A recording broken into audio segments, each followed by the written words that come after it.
It's time for another Patreon and members update. So as I told you guys on my last update, was a bit busy. Last week I was in, where was I? I was in Sofia in Bulgaria because I took part in a conference called Additive Days where I spoke about printing with cloud or printing through the cloud.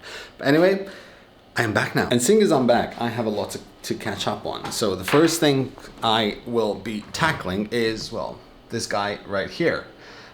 This is my Prusa Mini, as you guys clearly can see. I had a problem with this because at some point I was printing, these are the parts for the 3D Meetup Sweden community print, and the printer just stopped. I had a min temp error. And it turned out that the bed thermistor, the wire kind of snagged in here in the bed cable cover. I should have actually a photo of what happened. It basically snagged, stopped working, and this just froze completely. So I received the replacement thermistor, which is here. I'll be replacing that, and hopefully once that's done, I'll be able to print something in TPU, and then I feel I'm ready to do my thoughts on the Prusa Mini. It's a great little machine. I absolutely love it. I'm gonna miss it. Eventually I'll buy another one, but for now this one will go to the guy that won it in the auction. Aside from that, I also printed this. Wait, hold on. This has been a long time in the making. See this?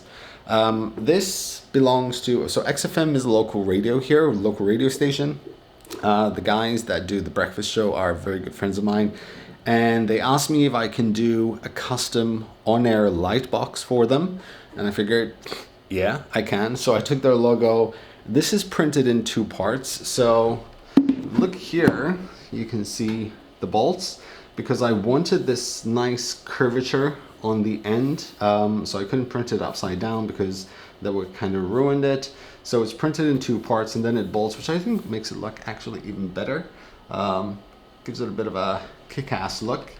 So all I need to do for that is the base, and then install a couple of light bulbs inside, and that should be done. Once that's done, I'll give it to the guys. We'll be recording everything, the whole process of us putting it up.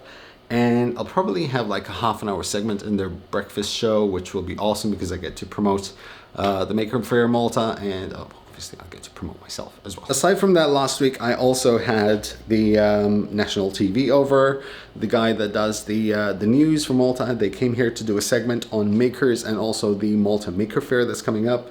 It hasn't been, as far as I know, it hasn't been put live yet, but I will be let know when it's done. And it's a Maltese. I'll probably link it, but it's a Maltese. And then finally, my very big project. So I had the Pro 2 in there. I had to remove it from there because I'm printing something very big on it. Sorry about the lights, but hold on, maybe that's better. No, it makes no difference.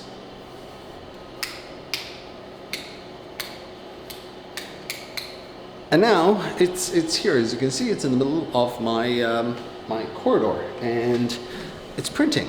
So that right there, well done.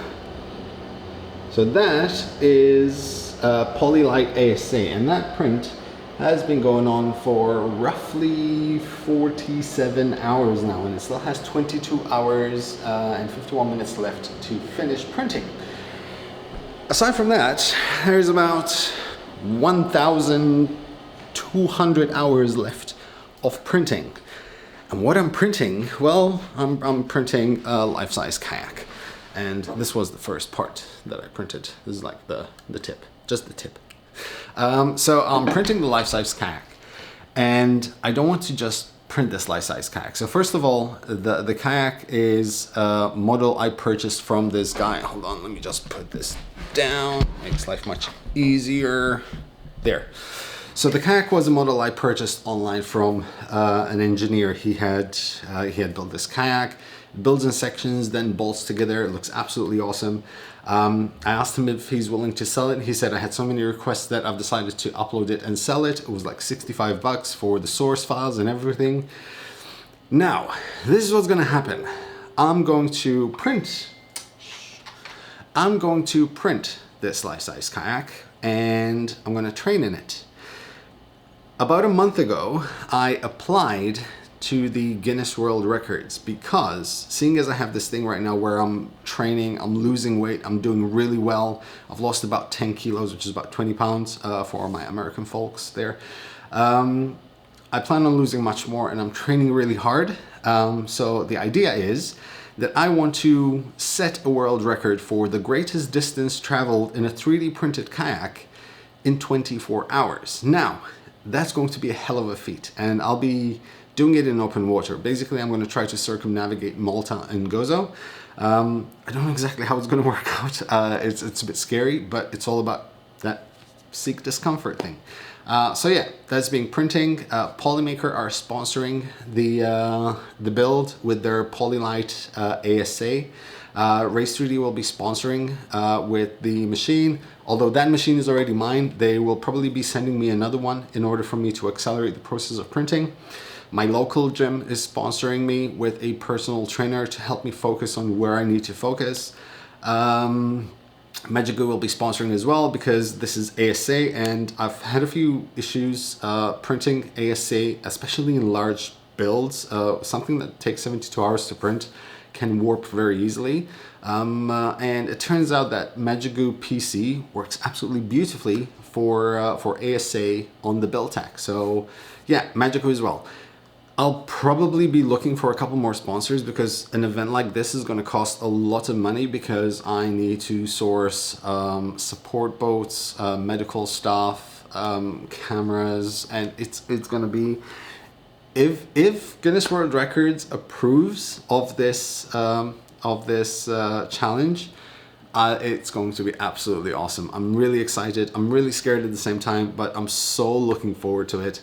And initially I wanted the kayak to be like a community print. It would have been absolutely awesome, but it's very difficult to trust that everyone's going to build the kayak in the spec that I need with the material that I need.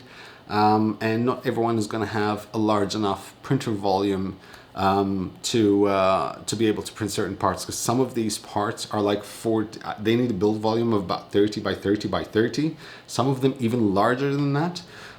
So we'll see. But once again, I'm really excited. As you guys saw, I uploaded a video this week for bridging settings, which was a lot of fun. I'm going to be doing much more of those. I'm probably going to start off though with an introductory video on Idea Maker because I realized that not a lot of people know how to set it up. I'm doing all these advanced kind of settings for Idea Maker, but not everyone knows how to use Idea Maker. So probably just like a bare bones episode of setting up Idea Maker for a new printer.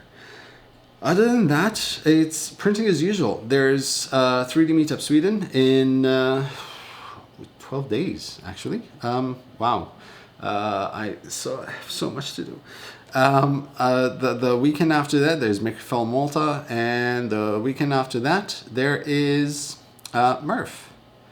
It's going to be a busy month. I'm really excited though, and I also need to print that. I need more time. I need 48 hours and 24 hours. Then I'll be able to get things done. But anyway, I think I've spoken enough. That is it for me, guys. Thank you very much for your support. I wouldn't be here without you guys, and I will see you in the next one.